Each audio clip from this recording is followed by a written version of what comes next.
আগমন করেছিলাম বৈষম্য ছাত্র আন্দোলনের মাধ্যমে। সেই ছাত্র আন্দোলনের আমাদের বর্মি ইউনিয়নের আন্দোলনটা শুরু হয়েছিল মূলত 3 তারিখ। আর সেই 3 তারিখে আমাদের নেতৃত্ব যারা দিয়েছিল, আমরা দেখতে পাচ্ছি, অত্যন্ত দুঃখের সাথে লক্ষ্য করছি যে সেই ভাইদেরকে আজকে আসামি করা হচ্ছে। এবং সেই আসামি শুধুমাত্র আসামি করে তারা ক্ষান্ত হয় নাই, তারা সিভিলে এসে আমাদের ভাইদেরকে বাসা থেকে উঠিয়ে নিয়ে যাচ্ছে। তো রাষ্ট্রের কাছে আমি উদাত্ত আহ্বান জানাচ্ছি, সুনির্দিষ্ট মামলা ছাড়া, সুনির্দিষ্ট অপরাধ ছাড়া যেন সাধারণ কোনো মানুষকে হয়রানি করা না হয়।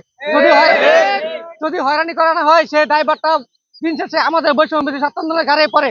তখন মানুষ আমাদের প্রশ্ন করবে, আমরা কি এই রাষ্ট্রের জন্য আন্দোলন করেছিলাম? আমরা কি এই রাষ্ট্র ব্যবস্থা কায়েমের জন্য রাজপথে নেমেছিলাম? অবশ্যই না।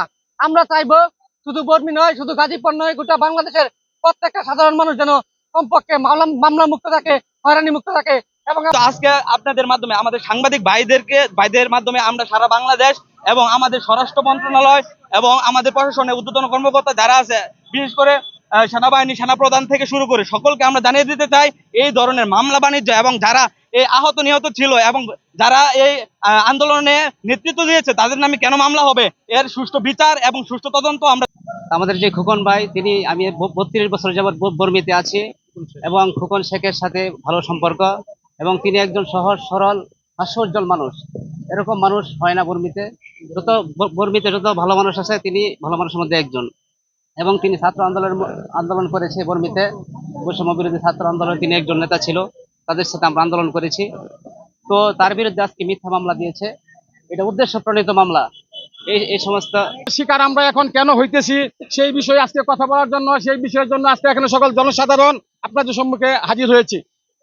কারণ বর্মিবাসী, এখানে সুশীল সমাজ আছে, সুশীল সমাজ সবাই জানে যে বর্মির মিনিমাম কিছু লোক বেশি নির্যাতিত। এর কারণ কি?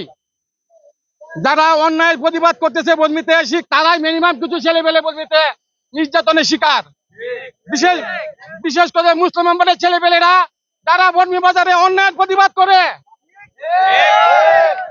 যারা এই বর্মি বাজারকে শাসন এবং শোষণ করে নির্যাতন করতে চায়, তারা তাদের জন্য পারে না। বিদায় বারবার তাদেরকে বিভিন্ন প্রকার জাল জুলুম, হুলিয়া, নির্যাতন এবং বিভিন্ন প্রকার হুমকি ধামকির মাধ্যমে, পুলিশের হয়রানির মাধ্যমে তাদেরকে এলাকা ছাড়া করে রাখতেছে। কারণ কি? আমরা সুশীল সমাজ, আমাদেরকে প্রশ্ন করা হোক।